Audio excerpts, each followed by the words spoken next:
घोड़ा ने પહેરાયું હતું લહામોડા નાસ્તી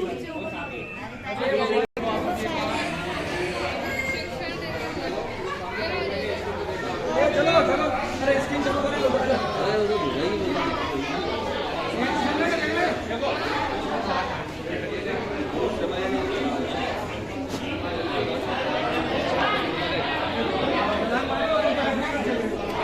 दादा इधर एक डुप्लीकेट भी रखते हैं साथ हाँ वो कैसे दिखता था वो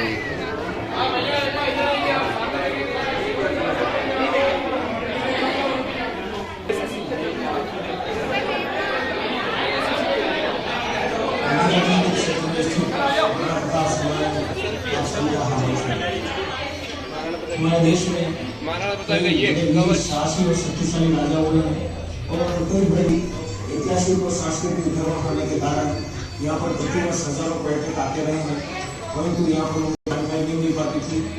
इसलिए हमने इस संग्रहालय की स्थापना की है।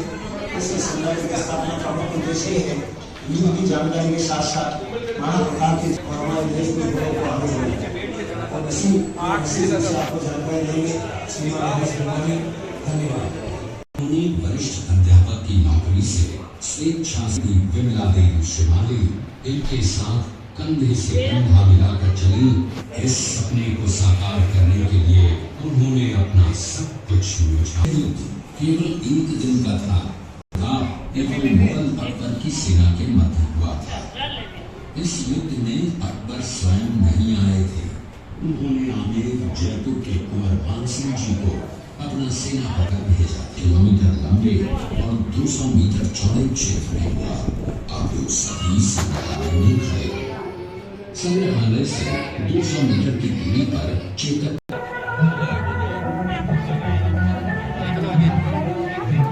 घाटी के ठीक नीचे मैदान में अपना मोर्चा जमाया। मुगल सेना के हरावल दस्ते द्वारा घाटी में घुसपैठ करने के प्रयास की प्रतिक्रिया स्वरूप महाराणा प्रताप की सेना मुगलों पर टूट पड़ी। प्रताप के हरावल सैन्य दलों का नेतृत्व पठान हाकिम हासूद कर रहे थे। भीलू राणा, जो राणा पूंजा के नाम से भी जाने जाते थे, उनके नेतृत्व में भील आदिवासियों ने गोरिल्ला पद्धति से युद्ध करते हुए मुगलों के छक्के छुड़ा दिए। देखते ही देखते शाही सेना में खलबली मच गई। रक्त तलाई घोड़ों के टापों, हाथियों की चंगारों और तलवारों की झंकारों से गूंज उठी। युद्ध का घटनाक्रम अचानक उस समय बदल गया जब प्रताप ने अपने घोड़े चेतक को एड़ लगाकर मान सिंह के हाथी पर चढ़ा दिया और उस पर भाले से भरपूर वार किया। कुंवर मान सिंह जी ने अपना बचाव किया। हाथी से उतरते समय चेतक की एक टांग कट गई। इस स्थिति को भांपकर महाराणा प्रताप के हमशक्ल सेनापति झालामान ने महाराणा प्रताप से आज्ञा लेकर उनका राजमुकुट धारण किया। मुगल सेना झालामान को महाराणा प्रताप समझकर उन पर टूट पड़ी और झालामान शहीद हो गए। उधर चेतक ने अपने स्वामी को 5 किलोमीटर तक 3 टांगों पर ही लेकर एक बरसाती नाले को पार किया। उसके पश्चात उसके प्राण पखेरु उड़ गए। इस युद्ध से महाराणा प्रताप के मन पर गहरा प्रभाव पड़ा। परिणाम स्वरूप उन्होंने मुगलों पर विजय प्राप्त करने तक राजसी ठाट बाट छोड़ने और पट्टों पर भोजन करने का प्रण लिया, जिसे उन्होंने जीवन भर निभाया। महाराणा प्रताप ने अपना सैन्य बल बढ़ाकर सर्वप्रथम अरावली पर्वत की घाटियों में बसे दिलेर पर चढ़ाई कर विजय प्राप्त की। इसके बाद कुंभलगढ़ पर भी विजय प्राप्त की। सिर्फ चित्तौड़गढ़ को छोड़कर सारे मेवाड़ को अपने अधीन कर लिया। कालांतर में महाराणा ने चावंड में अपनी राजधानी स्थापित की।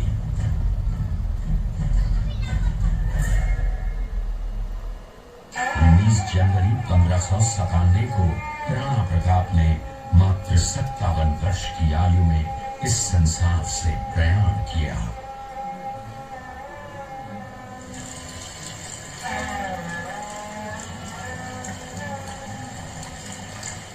हल्दी घाटी का युद्ध एक सांप्रदायिक युद्ध न होकर आत्मसम्मान, मातृभूमि की स्वतंत्रता व स्वाधीनता का संघर्ष था। इसका प्रमाण ये है कि जहां पर अकबर की सेना के सेनापति जयपुर के कुंवर मानसिंह जी थे, वहीं पर महाराणा प्रताप की सेना के सेनापति काबुल के हाकिम खां सूर थे। महाराणा प्रताप स्वतंत्रता की वेदी पर एक ऐसा अंगारा था जो आत्मसम्मान व देश गौरव के लिए दिन रात जलता रहा, धधकता रहा और अंत में बुझकर भी उसने देश में ऐसा लौह भर दिया जिसकी प्रखर किरणों ने भारत माता को गुलामी की जंजीरों से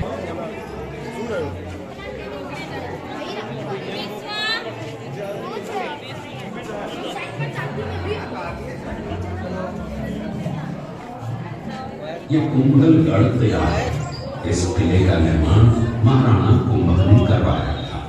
इस किले के अंदर 9 मई 1540 ईस्वी में महाराणा प्रताप का जन्म हुआ था। इस किले की ऊंचाई समुद्र तल से 3568 फीट की है। इस किले की दीवार 36 किलोमीटर तक फैली हुई है। इस दीवार का नाम ग्रेट वॉल ऑफ चाइना के बाद द्वितीय पायदान पर दर्ज है। कृपया अब आप सब पीछे की तरफ देखिए।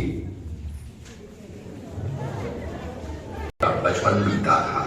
इस किले की तलहटियों में महाराणा प्रताप ने अपने गुरु से शिक्षा प्राप्त की थी। ये किला 12 वर्ग किलोमीटर में फैला हुआ है।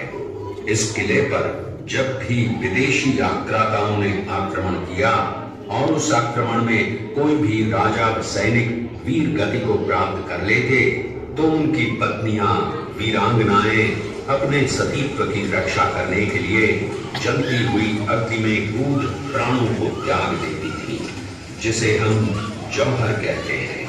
चित्तौड़गढ़ में 3 मुख्य बड़े जौहर हुए थे।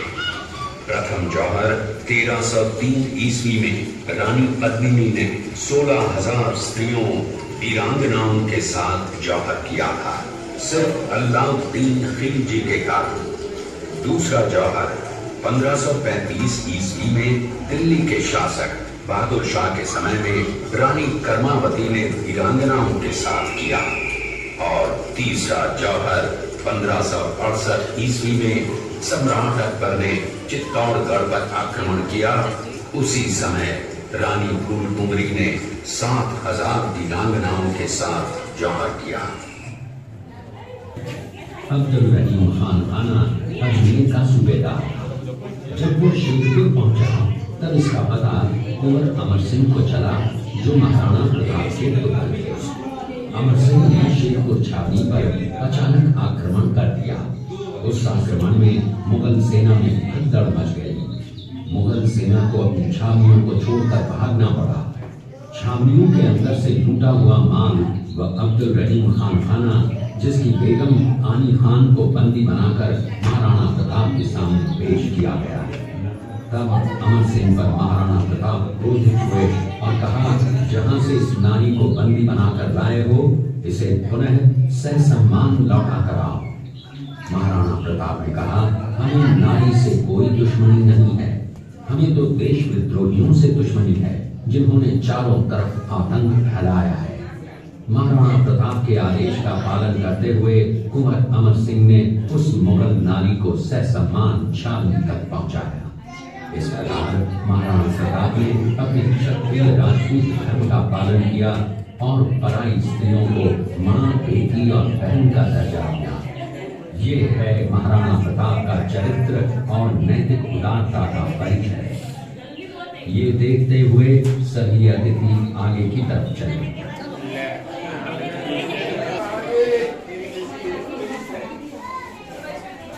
देखा उसी किले के अंदर की ये घटना है। मेवाड़ की एक ऐसी मां थी जिसने अपने पुत्र का बलिदान देकर राजवंश की रक्षा की थी। उस मां का नाम पन्नाधाय था। पन्नाधाय जाति से गुर्जर थी। वो एक राजकुमार की धाई मां थी। दूसरी तरफ हाथ में तलवार लिए खड़ा ये बनवीर सिंह एक दासी पुत्र है। ये कुंवर उदय सिंह की हत्या करके मेवाड़ की राजगद्दी प्राप्त करना चाहता था। एक रात्रि बनवीर सिंह को मौका मिला। वो राजकुमार उदय सिंह के बड़े भाई विक्रमादित्य सिंह की हत्या करके राजमहल की तरफ आगे बढ़ा। इसकी सूचना पन्नाधाय को लग गई। कुछ समय तक पन्नाधाय चिंतित हुई। तभी पन्नाधाय ने अपने पुत्र चंदन को राजसी कपड़े पहनाकर पलंग पर सुला दिया और उदय सिंह को एक टोकरी के अंदर छिपाकर पत्तों से ढक के महल के बाहर निकालकर गुप्त रास्ते से कुंभलगढ़ भेज दिया। बनवीर सिंह जब तलवार लेकर राजकक्ष में आया तो उसने पन्नाधाय से कड़क आवाज में उदय सिंह के लिए पूछा तो पन्नाधाय ने चंदन की तरफ इशारा किया।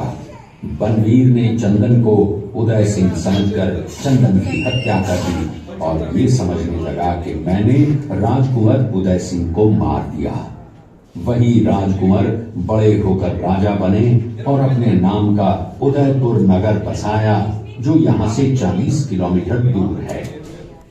इस दृश्य में देखिए महाराणा प्रताप अपनी प्रतिज्ञा का पालन करते हुए। महाराणा प्रताप ने प्रतिज्ञा की थी कि जब तक अपनी मातृभूमि को शत्रुओं से मुक्त नहीं करा लेता तब तक न तो मैं महलों में रहूंगा, न किसी धातु के पात्र में भोजन करूंगा, न किसी गद्दी के बिछौने पर सोऊंगा। पत्ते ही भोजन के पात्र होंगे, जमीन ही बिछौना होगा। इस प्रतिज्ञा का पालन उन्होंने 21 वर्षों तक जंगलों में रहकर किया।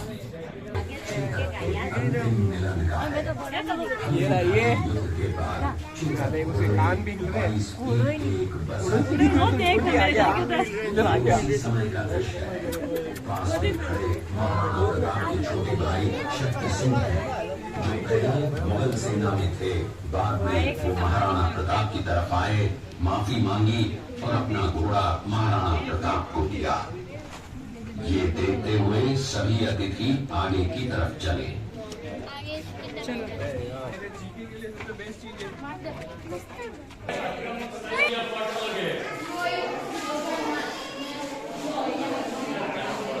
अब यहाँ से आगे अपने मेवाड़ के बारे में दिखाया कि मेवाड़ के गांव के लोग किस तरह से अपना जीवन यापन करते हैं।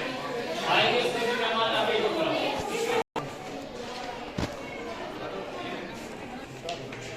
काम आता है जामुन का अर्क बनता है डायबिटीज वालों के लिए, तो काउंटर पे सबको सैंपल टेस्ट करवाते हैं।